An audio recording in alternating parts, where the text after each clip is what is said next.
Yeah, let me get some card balls.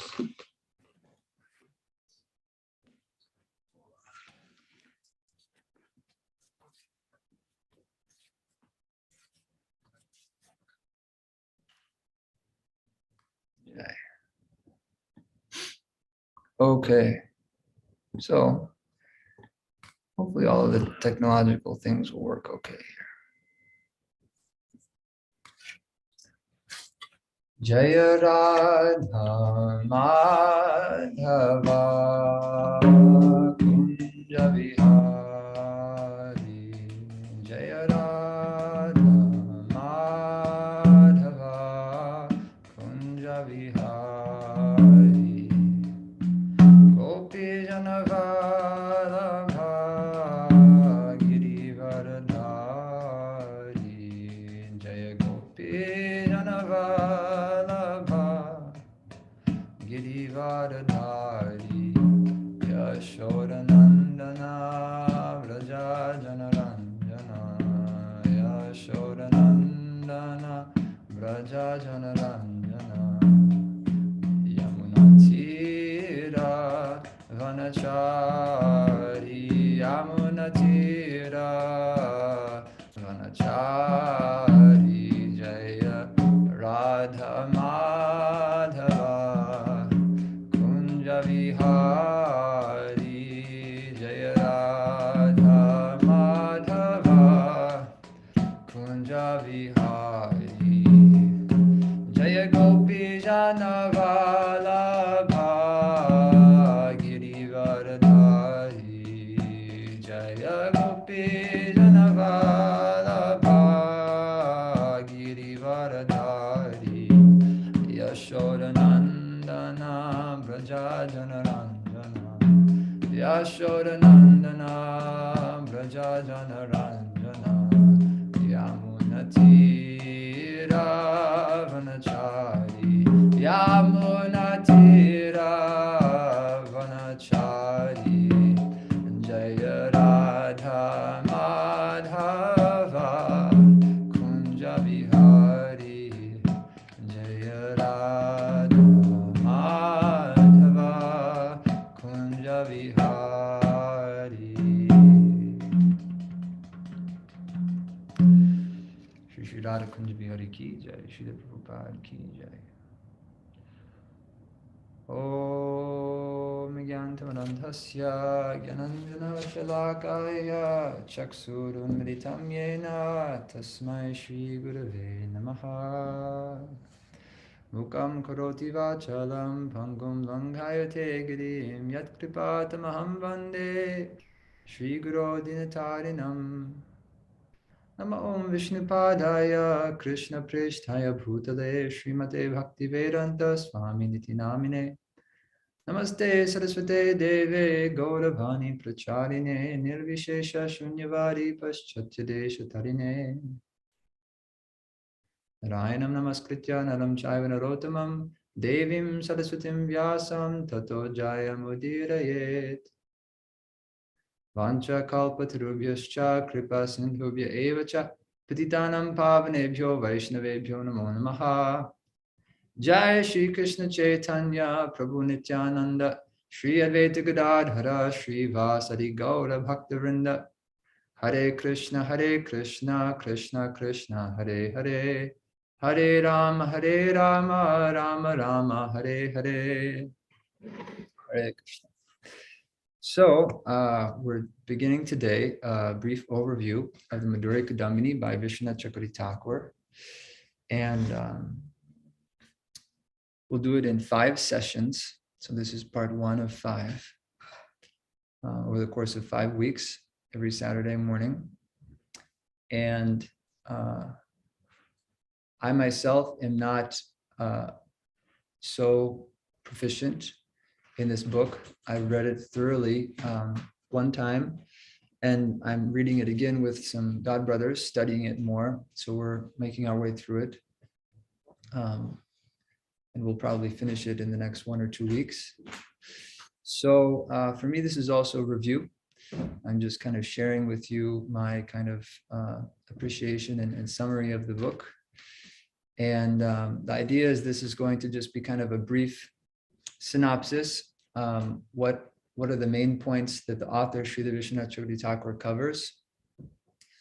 And hopefully everyone who's inspired and interested will go and take the time to read it themselves, because it is a very nice book. Just like, summary presentation of the Bhagavad Gita could hardly serve as a substitute for reading the book oneself. Similarly, this is just an introduction to give everyone a taste, so that we can have a sense of what we'll gain, get some inspiration and kind of orientation to what this book is about, and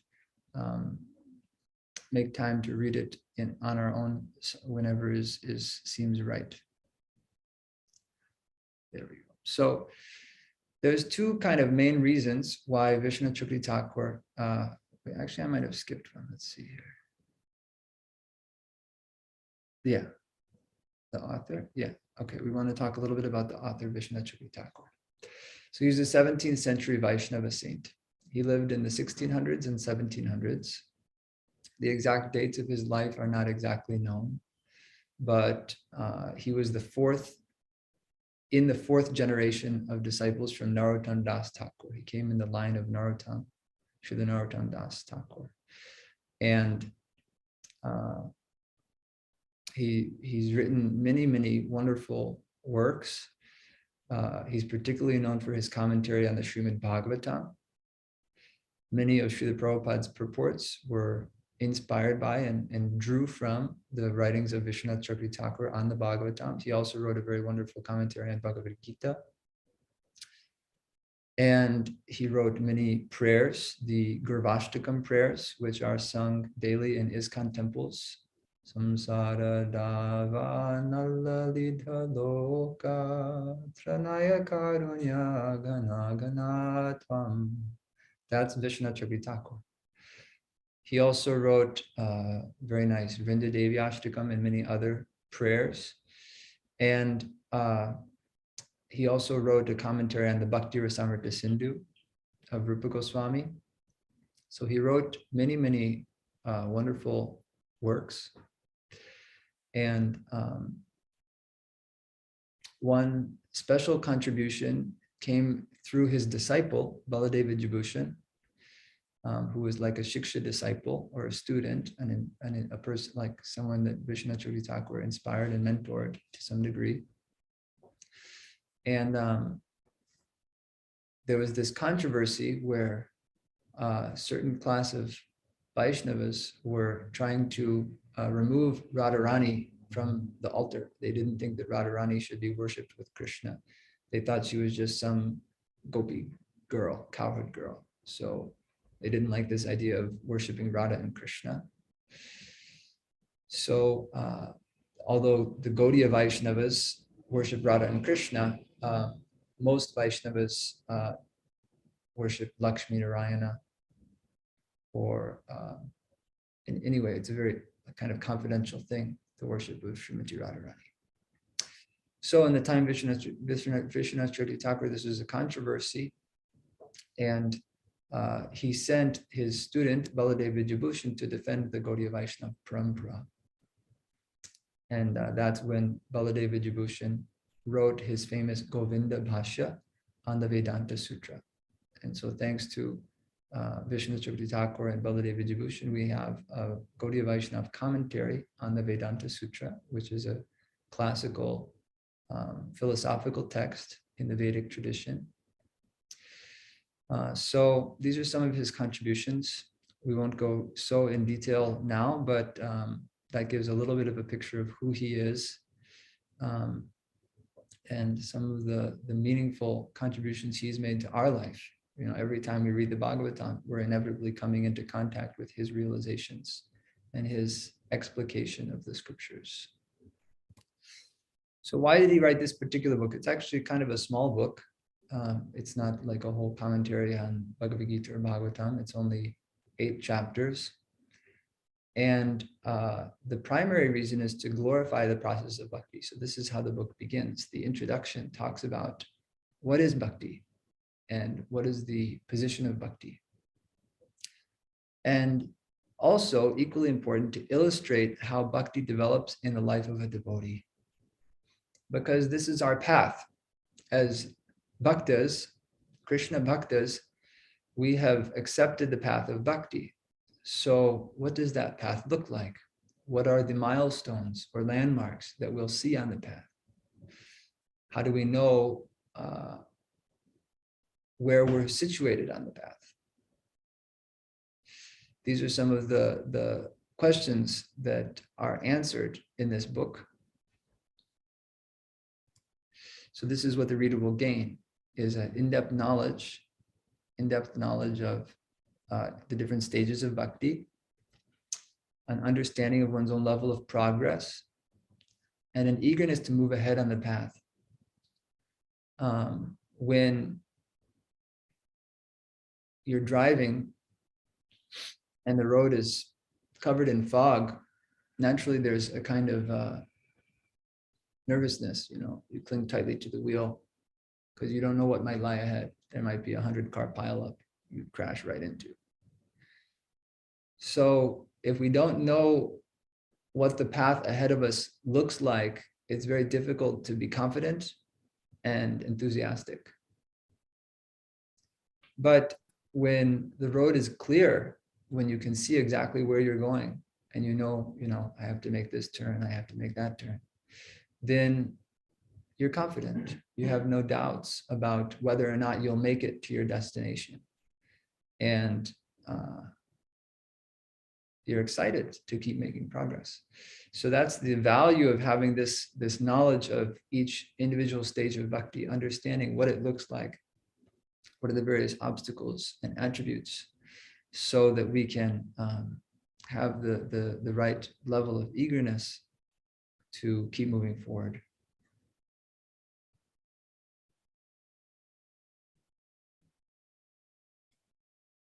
Let's see.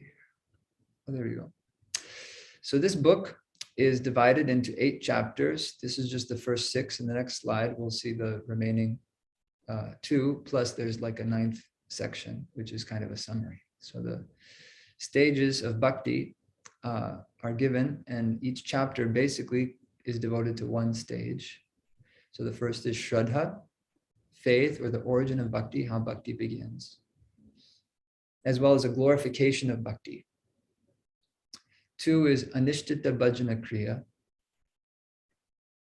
So we'll see why Shraddha and Sadhu Sangha, or association with devotees, have been lumped together into one section when we get into this present discussion today.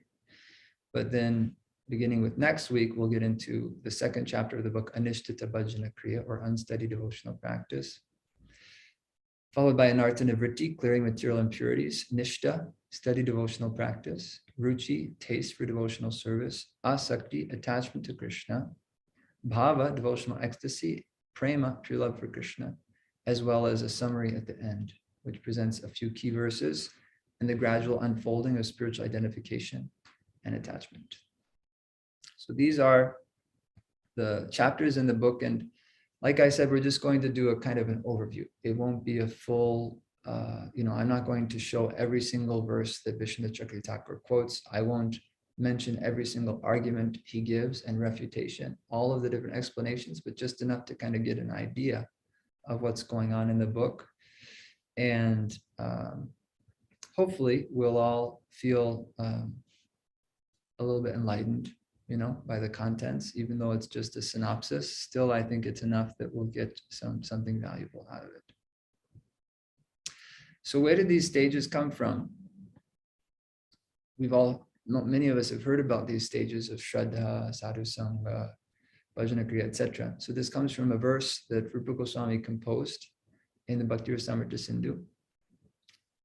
Adao Shraddha tata sadhu sango tha bhajana kriya tato narta nivritti syat tato nishta ruchis tata atha saktis tato bhavas tata premabhyudanchati sadhakanam ayam premna pradur bhave In the beginning, one develops faith, Shraddha, in the process of devotional service, and then one associates with devotees, sadhu sangha, and commits to a personal practice of bhakti, bhajana kriya.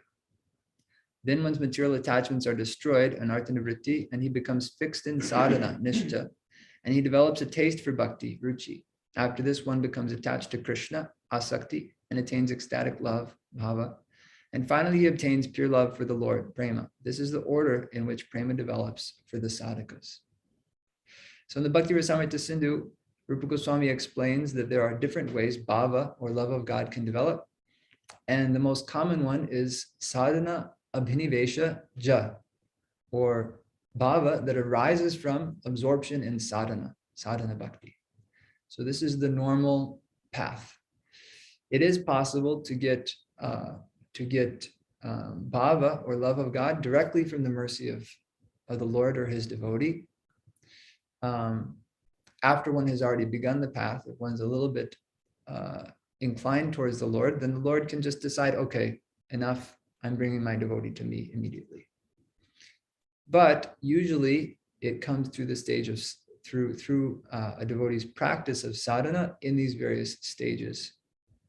And Rupa Goswami also, Jiva Goswami in this verse comments, in his commentary on this verse, that there are many, many stages of bhakti. One could analyze it in many different ways, but these are the prominent kind of stages that stand out. So that's why these stages are given. So in this book, Madhurya Kadambini, Sri Viśvanātha is just giving his in-depth analysis of the different stages that Rupa Goswami gives in this verse in Bhakti Rasamrita Sindhu.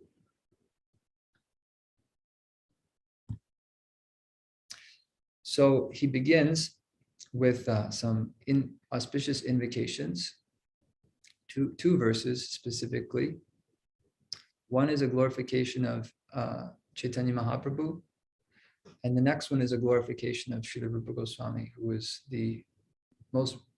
practically the most prominent disciple of Caitanya Mahaprabhu, and the author of the Bhakti Rasamrita Sindhu, Rupa Goswami.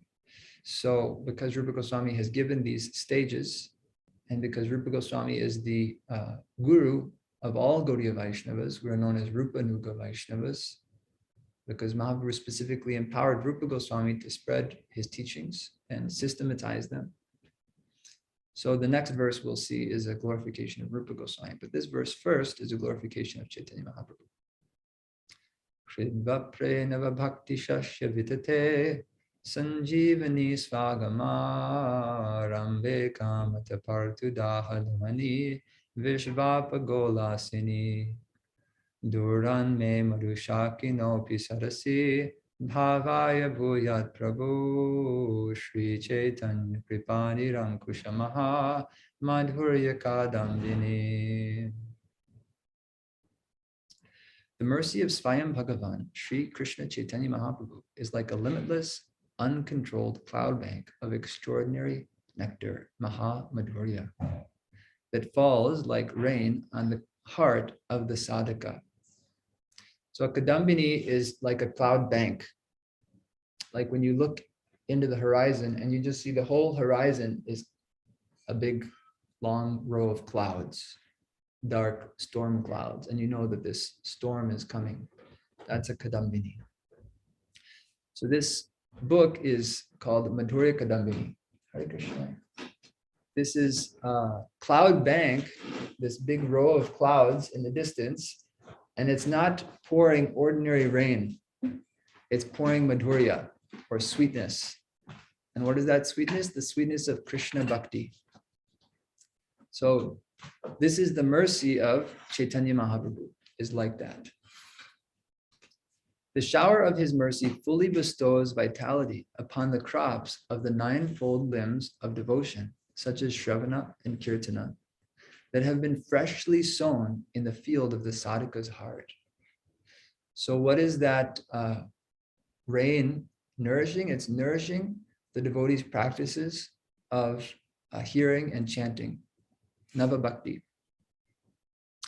Even the first appearance of the cloud bank of Mahaprabhu's mercy dispels the virulent burning sensation felt during the warm summer season, the various material desires for one's own enjoyment, and makes jubilation swell within the heart of all devotees throughout the universe, like rivers swelling from rain. So when a living entity in this world is without the mercy of Krishna and the process of bhakti, they feel parched. They feel like thirsty, I'm about to die. And as soon as this cloud bank of mercy appears on the distant horizon, the mercy of Mahaprabhu, then from that instant, they start to believe, even before they get experience of the direct process, but just when it's on the horizon, in the same way that when it's very dry and a person's very hot, as soon as that cloud bank of storm clouds appears in the distance, then the whole atmosphere changes. Some moisture is in the air. There's maybe a cool breeze coming. So similarly, the process of bhakti is so potent and auspicious that even before a person really is immersed in it, just by a little bit of contact, they get relief. Just by a little bit of contact with Krishna and his devotees. So then Viśvanātha Ṭhākura prays, may that unrestrained and unlimitedly powerful cloud bank of Mahaprabhu's sweet mercy, the influence of which is felt even from a great distance, fill me, a dry, lifeless tree in the desert, with life-giving rasa, sweetness. Yeah. Sometimes we feel like a dry tree, like a cactus. If I was a tree, I'd be a cactus.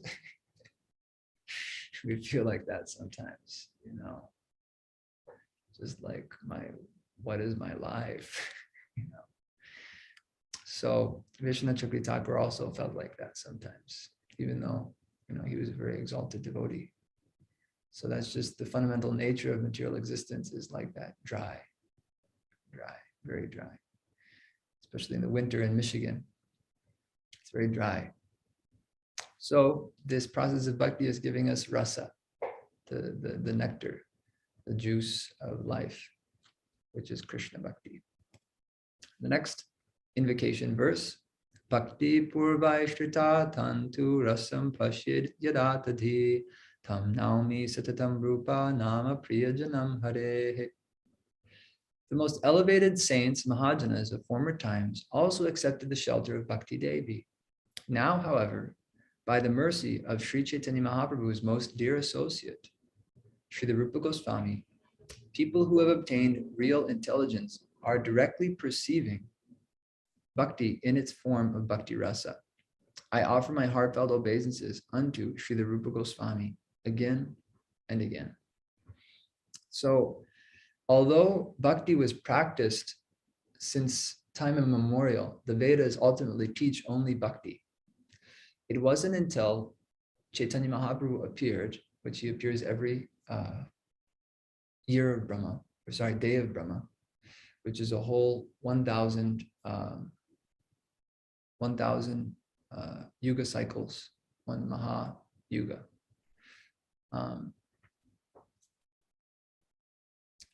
It's only when Mahaprabhu appears that the most refined and pure process of bhakti is revealed.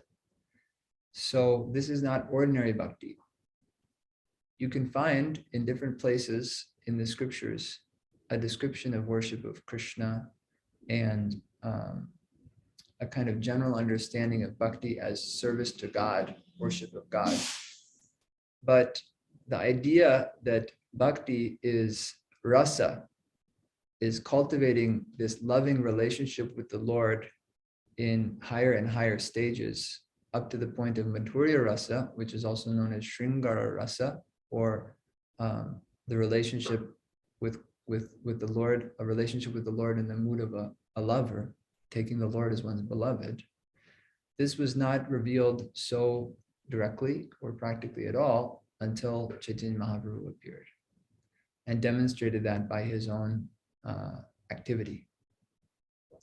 And through his followers, the Goswamis, especially Rupa Goswami, he systematized that process. So this is Viśvanātha Ṭhākura's prayer.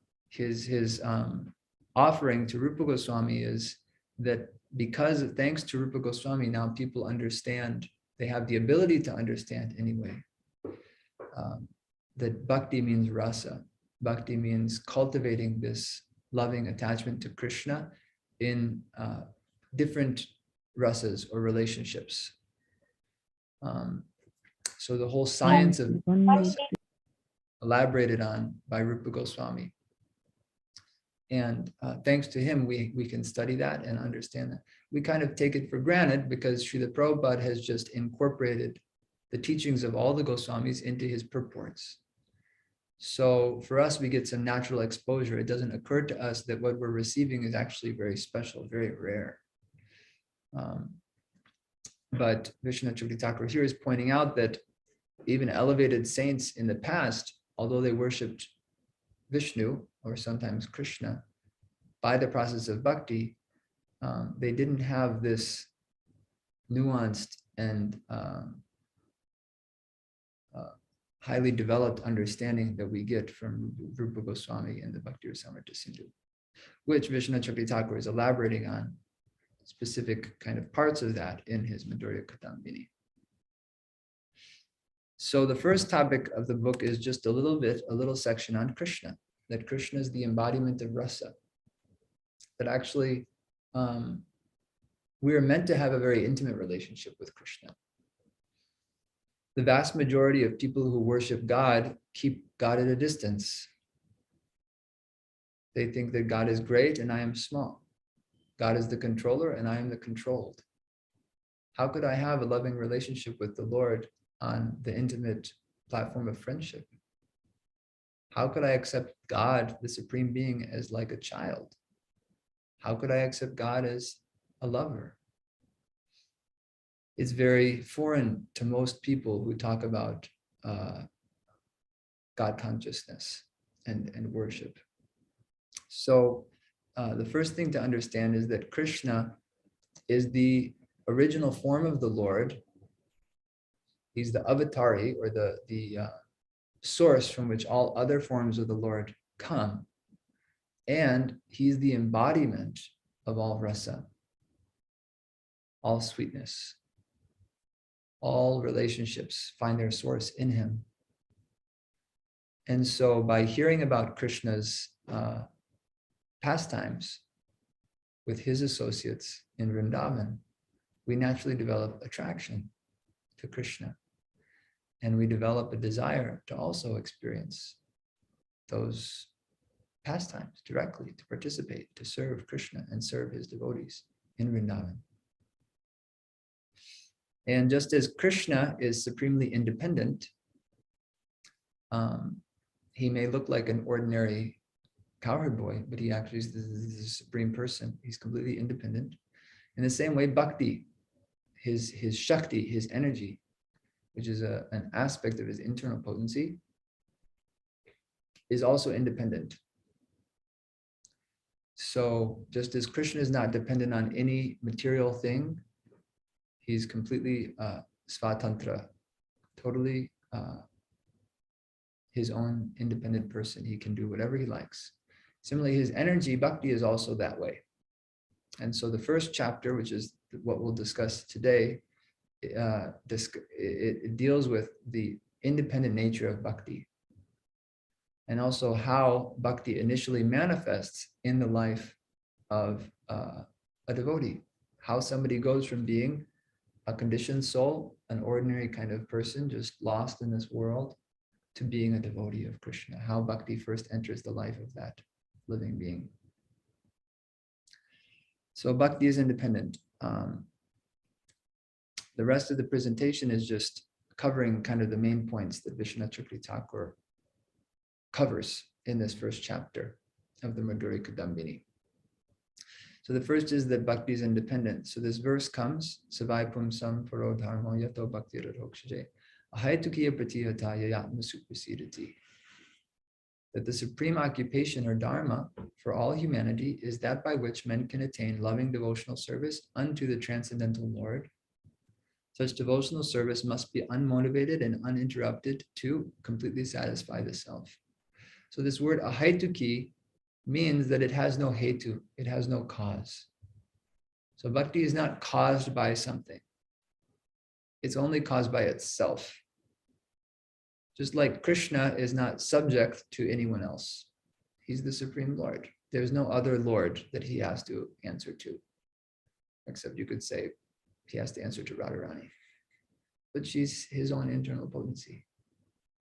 So they're like one being actually, just like the fire and its heat, its light.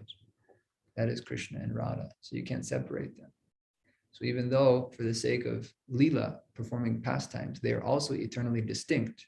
They have their own individuality eternally. Still, it's not like polytheism, multiple gods. They're one. They're also ultimately one. The acharyas say it's like one soul in two bodies, because all Radharani wants is Krishna's pleasure. So that's the nature of bhakti. Bhakti also is independent. It answers to no one. In fact, bhakti can even control Krishna. It has no cause. It's ahaituki. So when the scriptures describe how bhakti develops in the heart of a living being, a word that commonly is used is yadrichaya. Yadrichaya in kind of literal terms means somehow or other. Somehow it happens. Bhakti develops. So these are two verses that come kind of, I took the first half. This is Viśvanātha Ṭhākura takes the first half of one verse and then another verse to show how the Shastras describe bhakti's arising in the heart of a living being.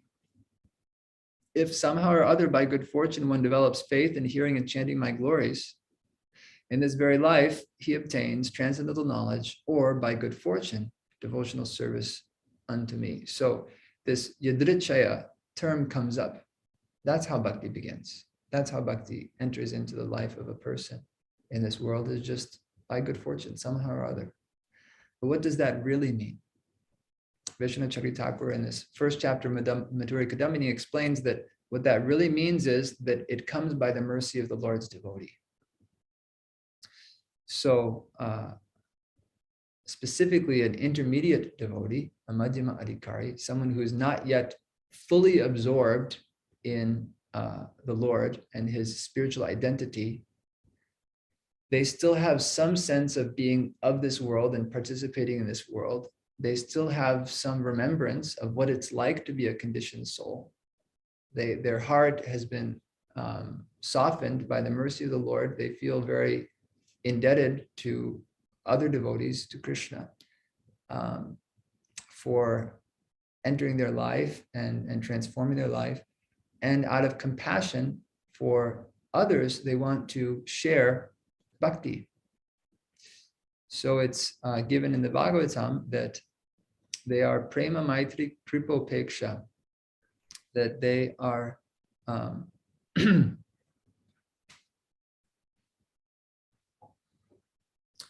they're giving these four different things, prema, maitri, kripa, and upeksha, to four different types of people. So prema is for the Supreme Lord. They have love for the Lord. Maitri, friendship, is for other devotees. And kripa is for the ignorant, people who are conditioned souls. They have no contact with bhakti yet. They get mercy. So this is the mercy that allows a living entity to take up the process of bhakti in the first place. When we come in contact with the devotee, then we naturally somehow get exposed to the path of bhakti. So it's the bhakti in the heart of the devotee, you could say, expands and enters the heart of the conditioned jiva. It's just like a plant. the plant grows, produces a fruit. The fruit has seeds, and the seeds go planted somewhere else. And then that grows and produces more seeds. And like that, the plant is propagated. So similarly, the bhakti in the heart of a devotee expands and enters into the heart of another conditioned jiva, and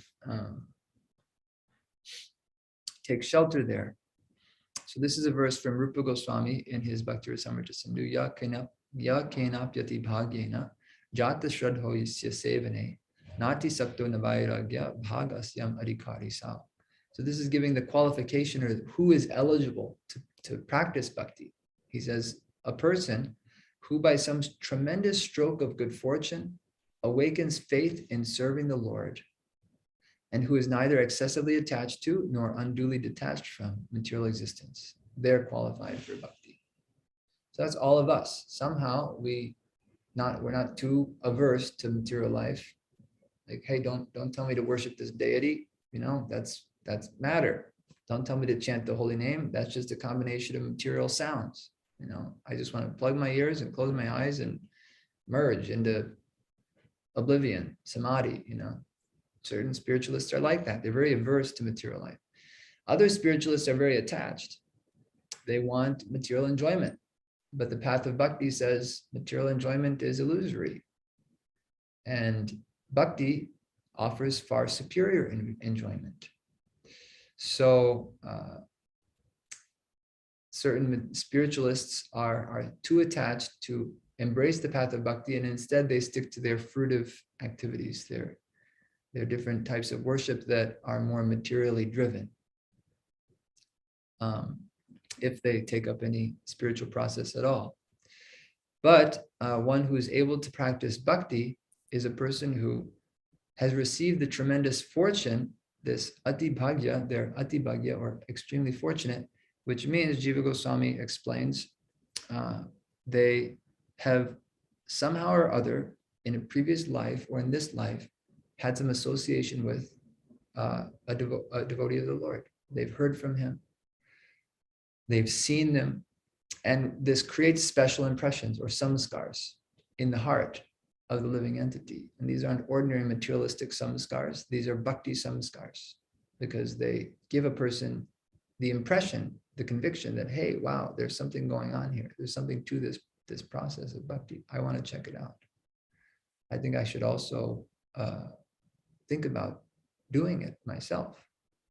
So over time, those samskars develop more and more. They build up, they become stronger, and they exert a stronger influence in the heart of a living entity. And over time, that fortune reaches critical mass to the point that a person thinks, now's the time. I'm gonna do some bhakti myself. I've seen enough devotees of the Lord. They have something that I don't think anyone else has, and I want that too. So this is how bhakti first enters into the life of a living being. The reason why this is an important discussion is because you might wonder, well, if Krishna is all-powerful, I'll just go out of the screen share for a second. How do I do that? Oh yeah, here we go. If Krishna is all-powerful, we might wonder, how do I get this to go? Anyway, you can just look at me, not this screen. Yeah. If Krishna is all-powerful, then how come some people are worshiping him and some people aren't? If he's all-merciful, why does he let certain living entities stay in illusion, and others he enlightens them? Doesn't that seem like the Lord is impartial, that he's taking sides? But he says in the Bhagavad Gita, in the 9th chapter, that I'm equal to all living beings. Name dveshos tina priya. I am neither envious or averse to anyone, and no one is dear to me. But my devotees, I reciprocate with them as they reciprocate with me, because they give themselves to me. I give myself to them. But otherwise, I don't play favorites. I'm actually equal. However a person approaches me, I reciprocate with them. So Krishna is not the first point of contact with that. It's not by Krishna's mercy. That's not the first cause. If it were the first cause, then Krishna we would be able to accuse him of being partial, that he's planted the seed of bhakti in the hearts of some, but not in the hearts of others. So that's why this point about bhakti coming from its self, bhakti is its own cause. It's the bhakti in the heart of the devotee that expands into the heart of the non-devotee. And just like a seed takes root there for a person who is receptive and willing, a willing recipient, then they cultivate it. And even if a person's unwilling, practically, they can also receive it. But whether or not they cultivate it is up to them. So they receive that, and then that's the beginning of bhakti in their life. So these are some of the verses that Viśvanātha Ṭhākura has given to support that, and he explains it more in depth in his Madhurya Kadambini. Okay, so we're going to continue. Unless there's any kind of discussion on that point so far. Seems straightforward. Stuff we're kind of familiar with, yeah. All right, so another topic that comes up here is discussing more the nature of bhakti in order to glorify it and to help cement our faith that we don't need to do anything else. Bhakti is the only required process for spiritual elevation and to attain spiritual perfection. There's no other process we need to take shelter of.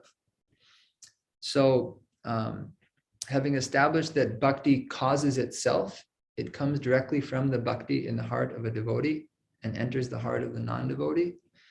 Also, there's no other material act that nourishes it or supports it in any way.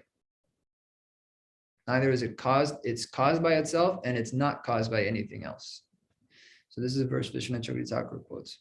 Yamna yogena sankhena dana vratatapodharai vyakya svadhyaya sannyasaya prapnuya yatnavanapi. Even though one engages with great endeavor in the mystic yoga system, philosophical speculation, charity vows, penances, ritualistic sacrifices, teachings of Vedic mantras to others, personal study of the Vedas, or the renounced order of life, still one cannot achieve me. So all of these various religious processes are ultimately secondary. They mostly pertain to elevation within the material hierarchy of elevated sages, like sages living with Lord Brahma on Satyaloka and Tapoloka. We can get all the way up there, but this is still just higher and higher stages of material elevation. In certain cases, different processes of material elevation or different, let's say, processes like karma yoga or jnana yoga, when they're mixed with bhakti, then they can grant even elevation to Vaikuntha or Shanta Rasa, which is like a passive spiritual perfection, wherein one is just always absorbed in like an awe and reverence of the Lord. It's but it doesn't actually reveal Krishna or Krishna's real his qualities, his personal nature so much. Only by pure bhakti can a person fully understand the Lord and aspire for a personal relationship with him in dasya, sakya, etc., vatsalya and madhurya rasas. So this is the power of bhakti, that it can actually reveal and conquer the heart, cause the Lord to reveal himself, conquer the heart of the Lord so that he reveals himself to the devotee. This is from the Bhagavad Gita. Similar verses. Viśvanātha Ṭhākura doesn't actually quote these verses, but they're similar, and I wanted to include them. They're from the Bhagavad Gita, so this is maybe a little bit more familiar for us than the entire Bhagavatam. Naham vedarana tapasa nadanena na chejaya Shakya evam vidho drashtum drishtavan asimam yatha. The form you are seeing with your transcendental eyes cannot be understood simply by studying the Vedas, nor by undergoing serious penances, nor by charity, nor by worship. It is not by these means that one can see me as I am. And then Krishna says, Bhaktya tvanyayaya shakya aham evam vidorujana gyatum drashtum cha tatvena praveshtum cha parantapa. My dear Arjuna, only by undivided devotional service can I be understood as I am, standing before you, and can thus be seen directly. Only in this way can you enter into the mysteries of my understanding. So it's by bhakti and no other process that we ultimately conquer Krishna, that we win him over. We convince him that, yes, I am your devotee. I want to be your devotee. And I want nothing else. There's no other process the devotee needs to take shelter of or take help from. And a corollary point is that the devotee is not deprived of the results of any other process. So by giving up these other processes, the devotee also doesn't miss out on any results that one would get by following these different processes like karma yoga or jnana yoga. All of the results of these other processes are included with bhakti. Vedeshu yagyeshu tapashu chaiva dhaneshu yat punya palam parishtam atyeti tat sarvamidam viditva yogi pramstan upaiti chadyam. This is actually, the quote is wrong. I forgot to edit that. This is from the 8th chapter, verse 28 of the Bhagavad Gita. A person who accepts the path of devotional service is not bereft of the results derived from studying the Vedas, performing sacrifices, undergoing austerities, giving charity, or pursuing philosophical and fruitive activities. Simply by performing devotional service, he attains all of these, and at the end, he reaches the supreme eternal abode, Krishna, Krishna's abode. So that's the for the pure devotee. He doesn't miss out on anything. So another thing about bhakti, now all of these points, the intention is to instill more and more faith. So this is the chapter on faith. So this is how faith enters in the heart in the first place, which is by the association of devotees, right? And then why is it the most intelligent, wise, rational, appropriate thing for a devotee to give up all other processes and simply devote himself to the process of bhakti? Why is it? Because of these different qualities of bhakti. So we've talked about so far how bhakti is causeless, it's its own cause. We talked about how bhakti is not dependent on any other path, and how bhakti includes the results of all other paths. And now this next point is also very sweet, that it doesn't even depend on purity. Other processes like jnana, one has to be extremely sense controlled. Or ashtanga yoga, one has to be very, very austere. You have to sit in ashtanga yoga, you have to sit and just meditate. You have to practice yama, niyama, asana, pranayama, pratyahara, dharana, dhyana, and samadhi. These are the eightfold path. This is the eightfold path of ashtanga yoga.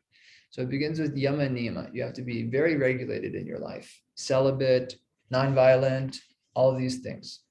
The next is pranayam. You have to drill your breath. You have to practice breath restraint. You have to master your breath. Then asana. You have to master your physical body so that you can sit, perfect posture for hours, days, months. So it's very difficult. If you can't do these things, you can't practice ashtanga yoga. In karma yoga, you need to follow all of the rituals to a T in order to achieve the result that is given in the path. But in bhakti, purity is not required. Even you do it imperfectly, and it will still bestow a wonderful result. In the Brihad Bhagavatamrita, Gopakumar is a young boy who doesn't really even know what his mantra means that his guru gives him. His guru gives him the Gopal Gayatri mantra. It's a mantra for worshiping Krishna. He doesn't really even know what it means. He just knows that it's a mantra for worshiping his Supreme Lord. And he just has great faith in that mantra and great faith in his guru. And that's all. He doesn't have any real other qualities. He's just a little boy.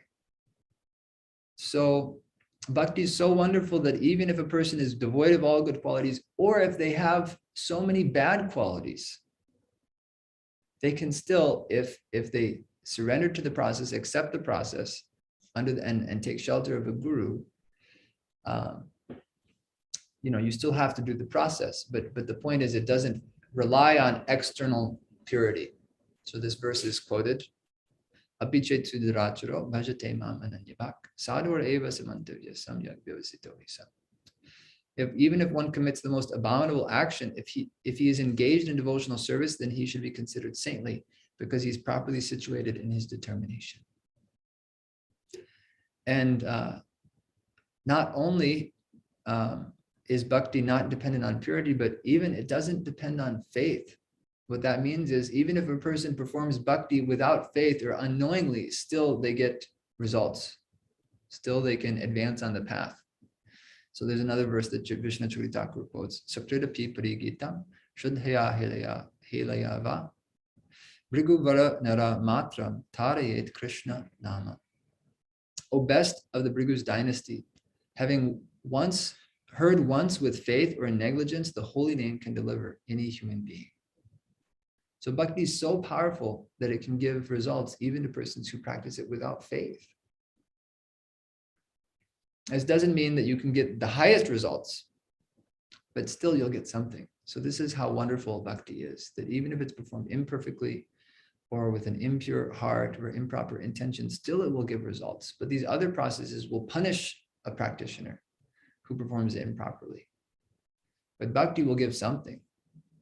By bhakti, one can very easily get the results of the other processes like karma and jnana and so on.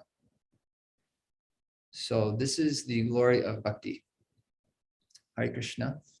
So these are just some of the points that Viśvanātha Ṭhākura covers in this first chapter of the Madhurya Kadambini. And as I mentioned, the point is to help us understand how faith develops in the first place, which is how. How does bhakti develop? How does bhakti come about in the first place? Contact with devotees. Yes, it comes from these samskars that a devotee develops in the association of others. One gets this strong impression in the heart. Wow, I've never met anyone like this before. They're so amazing. What an amazing person. What amazing qualities they have. When they talk about God, who they call Krishna, they talk about him like they know him, like they know what they're talking about, like they've seen him, they've met him. Nobody talks about God in that way. Only the Hare Krishnas talk about God like they could tell you what his address is. And they have so much realization.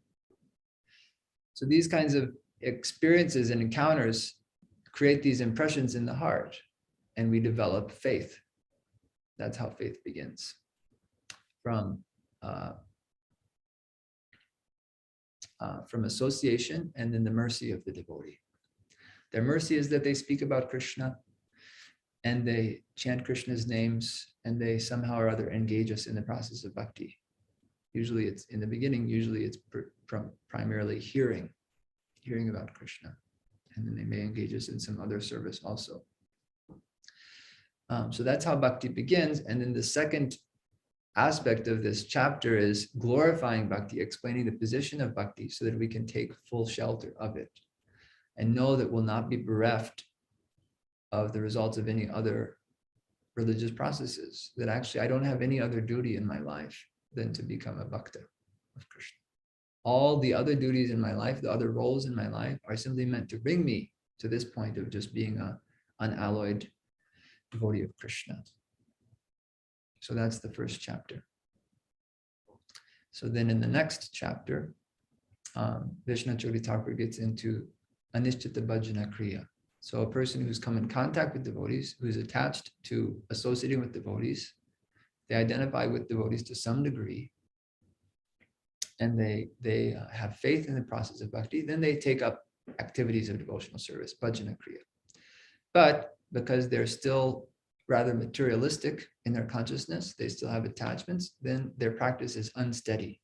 So Viśvanātha Ṭhākura will discuss that and what that looks like and what some of the different types of obstacles are. And we'll also discuss how to not be, bewildered by that and discouraged by that, because it's just an inevitable part of the process. For example, if you're going on a journey and a person tells you that, right when you're almost, when you're about halfway there, let's say you're about halfway there, there's going to be a big hill that will go for like a mile, and it will seem like it's never going to end. But when you get over that hill, the rest of the trip is quite straightforward. No more big hills after that. In fact, mostly downhill. If you hear that, then you can have the determination, I'm going to make it up this hill. It's difficult to run up a hill or bike up a hill, especially biking. So if you know that this hill is like, as soon as you get over it, then there's a little bit more coasting, That's what we like. Not too much effort, required, at least comparatively. Then you have the determination, the conviction to make it, put in the effort to get over this hump, right? So that's something like Anishtita Bhajana Kriya. We have to put in a lot of effort to get over this hill that is on the path. But after that, after Anishtita Bhajana Kriya, then we've conquered a significant amount of our material. We've abandoned a significant amount of our material attachments. And so now we take much more natural pleasure in the process of bhakti. It's much easier to apply ourselves. So there's still equal and even more effort, but the effort comes more easily because it's accompanied by a much more pleasure or natural taste for the process. Okay, Hare Krishna. Any comments, questions, reflections? Let me see here. Okay, yes, Miranda. A little shy. Don't be shy. And I did come in late, so I may That's have all asked right. for clarification on this, or he may have mentioned it, but That's all right. just did something for me. You briefly mentioned rasa, Uh-huh. and so I have this hang up about rasa, Okay. and I've heard it both ways. Mhm. I've heard, like, still within like the same year, and when I heard it both ways, it's a beautiful and enlightening thing, and like a great impetus in relation to Krishna to like often think about what that rasa could be for yourself. Mm-hmm. And I've also heard, don't get too big for your britches. Mm-hmm. Wait a while until you start thinking about those kinds of things. Mm. And so when I heard, when I heard that opposite side, it kind of like made me feel like, okay, that's a naughty thing. I shouldn't maybe think about that. Maybe I'm not ready for that kind of, whatever. And so, but now I miss that feeling sometimes of just wondering or just like kind of like romancing in my head sometimes, just like have that impetus for my day. So I was wondering if I could have maybe a little clarification on that. Yeah, it's a very good question.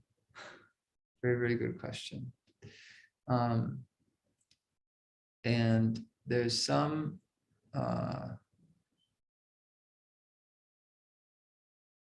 one of the reasons why there's kind of differing things that you'll hear about it is because there's some controversy about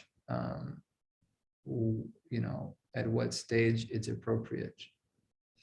But definitely it's appropriate to contemplate one's, let's say, not contemplate, aspire for a specific relationship with Krishna.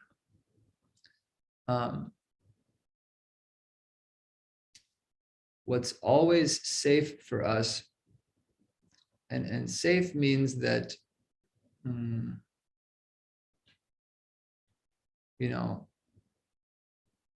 anyone can do it from the very beginning, is to aspire for Vrindavan. that these are some of the different relationships that devotees have with Krishna in Vrindavan. And I one day want to be in Vrindavan with Krishna. That's pretty specific, because there's also, a person theoretically who wants to practice bhakti could also go to Vaikuntha, which is the majestic realm of the Lord, and characterized by worship in awe and reverence, Aishwarya. So just to aspire for Vrindavan is pretty, you've really narrowed down the field. But still, we will hear all of the different about all of the different incarnations of the Lord, because they're all ultimately expanded from Krishna, the avatari, the source, the original personality of Godhead. He expands in these different forms to exhibit different qualities that he has. So when we hear about the different forms of Krishna, like Lord Nrsimhadev and Raha, and so on, we can still think of how wonderful is Krishna, that he has appeared in this way to protect his devotees and serve his devotees. More specific than that, to be safe, we should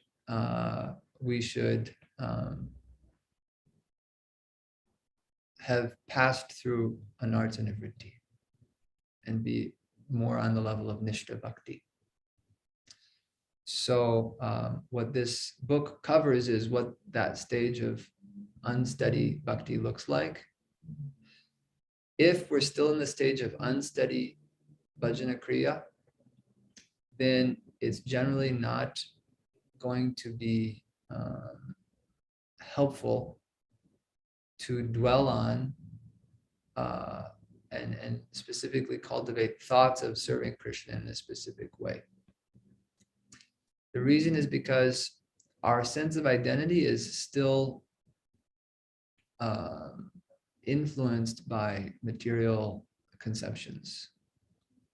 We're not really free from this bodily idea, like I am this body, So what has happened in the past, when people who are in this stage of unsteady bhajana kriya contemplate too much about their relationship with Krishna, then they get deviated.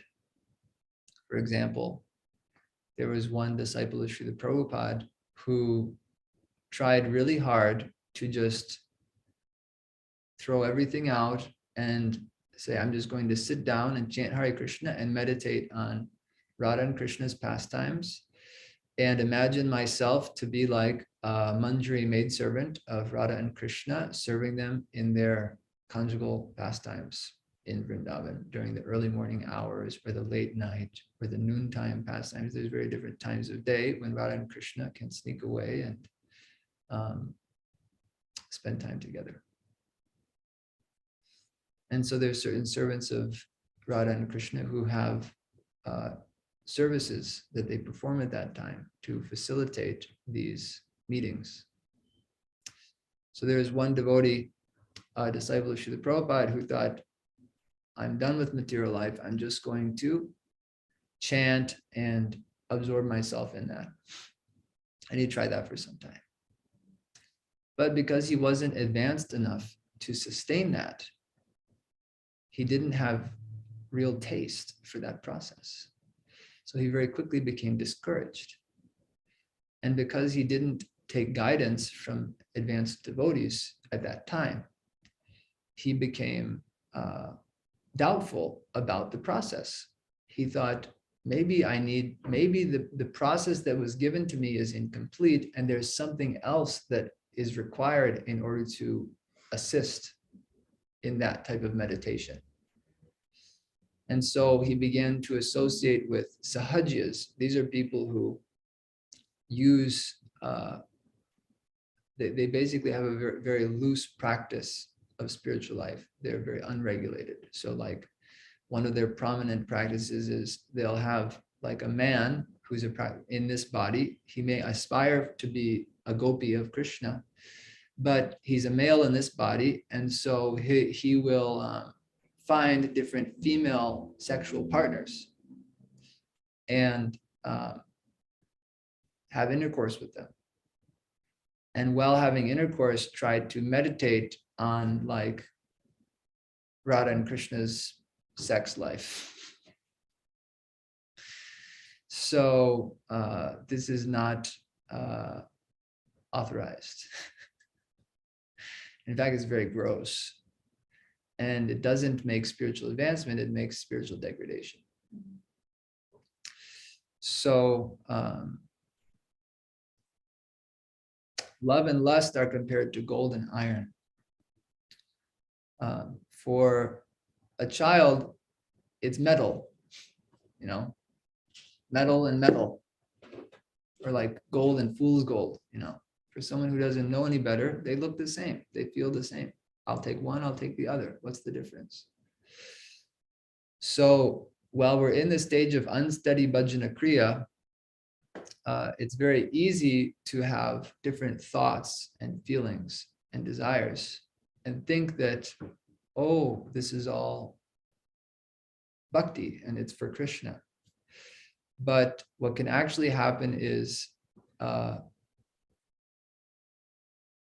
all of it is just a type of subtle lust that I'm thinking to make Krishna into like my material husband or something, you know. So it's tricky, you know. That's one of the big risks that can happen if we attempt to get too involved in that type of practice too early on. So we should see that our life is pretty solidly in the mode of goodness. We're studying our practices. We have a pretty strong foundational understanding of the Bhagavad Gita, the Srimad Bhagavatam, the Caitanya Charitamrita.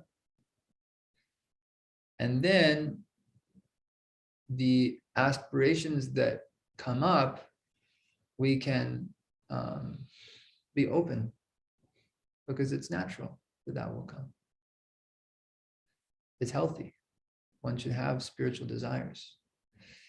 But the degree to which we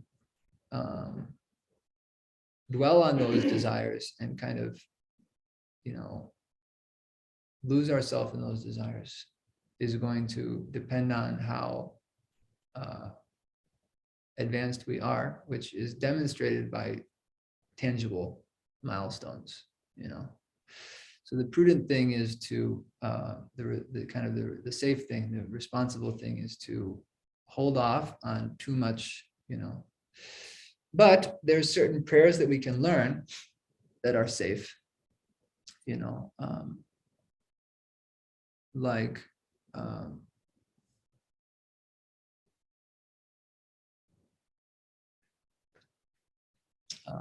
you know, we can pray to become qualified for that service. Aspiration is fine, but where that aspiration takes us is the question. So we can pray to become qualified for that service, just like every morning we pray in the prayers to Tulsi Devi.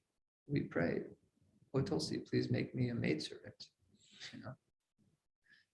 Even Bhaktivinoda Ṭhākura, in some places, he prays in the mood of a cowherd boy, even though his actual eternal spiritual form is that of a manjari or maidservant. Some prayers he prays like that, because sometimes devotees will just exhibit different attractions, you know. They're just praying to be the cherished friend of the Lord, or like to serve the Lord in a particular way. So this is a higher level of sadhana called Raganuga Sadhana, which is described in more detail in the Bhakti Rasamrita Sindhu and some other books of Vishnu Chakri Ṭhākura. We won't get into it in so much detail, but it's a good topic to study eventually. So it's a very good question. And the main thing is we don't want to become afraid of Krishna or afraid of Bhakti, but we should be afraid of Maya. So we have to be cautious about it. But still, the aspiration is authorized. But then how we cultivate that aspiration, that's where you have to be careful to follow, the right processes. So let's say a person desires to be a servant of Radharani or Krishna's Gopi. Then a healthy next step would be, let me become very, very committed in my spiritual practices. Let me make a careful study of Srimad Bhagavatam, or let me develop a very strict habit of hearing from certain people that I'm inspired from on a daily basis. Let me try to understand, what are some doubts or misunderstandings or kind of areas of confusion or uncertainty I have. Let me get these questions answered, So this is all healthy. This is all very good. The desire is not a problem, but it's what do we do with that desire? So that's how we can kind of see to what degree it's spiritual or material. So for instance, I have some idea how I'd like to serve Krishna, but I don't specifically, as a part of my sadhana, try to directly cultivate that, because I know that I'm not on that level, where I can, I can see my own mind is still polluted by certain material desires and material motives. So I can see that I don't have the level of purity that's recommended before a person makes like a focused practice of hearing about Krishna's pastimes, because basically the first phase is that you apply the practice of sadhana bhakti to purify your heart of these lower tendencies and material desires.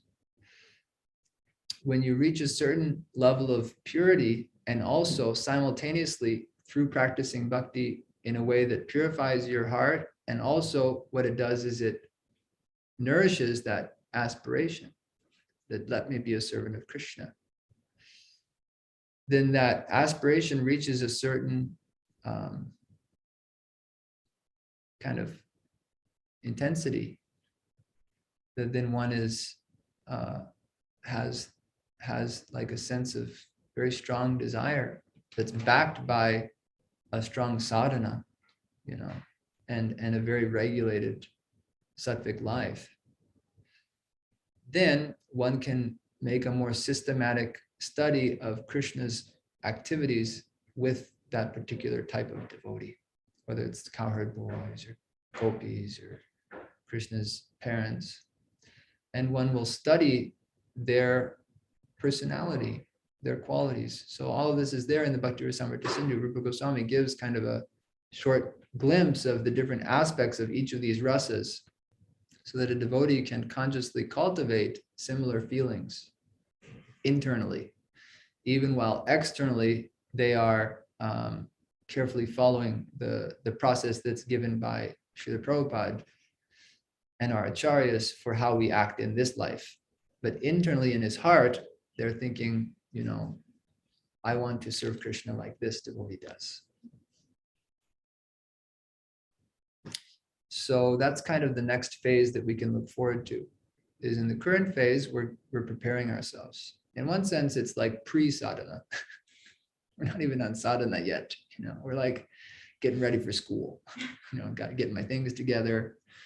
Getting a haircut, getting my wardrobe together. I haven't even gone to the school yet. It's like the summer before university. I'm not even there. I'm just like checking out my classes, my teacher. I'm not even signed up yet. That's kind of where we are, in one sense. Once a person gets into the realm of taste, which is after steadiness, which we'll talk about in this course, this overview of the book, then one can safely and will naturally start to develop more interest, and will incorporate as part of their sadhana regular hearing, like a daily hearing about Krishna's activities with different devotees, or daily prayers that nourish that desire. But for now, we stick to the prayers that Prabhupada's given and certain other prayers from the acharyas. That's all right. But we want to come to, we have to get to the right level of qualification. We shouldn't take it cheaply. That's the idea, that, oh, I'm Krishna's gopi, but, I still have material lust. That's not possible. So we have to conquer material lust to some degree, to a significant degree, before we can safely immerse ourselves in Krishna's pastimes in Braj.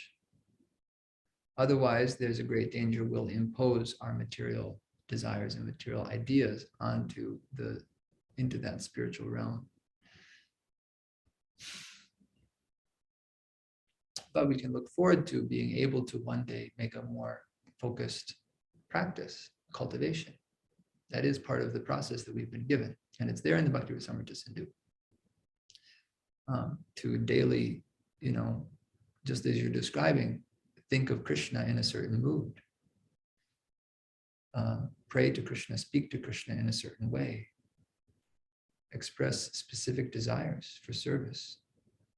But we have to first go through the, unsteady part and an art and a vritti, and then we can safely take up that practice. So it will come, but we don't want to rush into it. Similarly, we also don't want to be in a position where, we're so afraid of making a mistake that we never,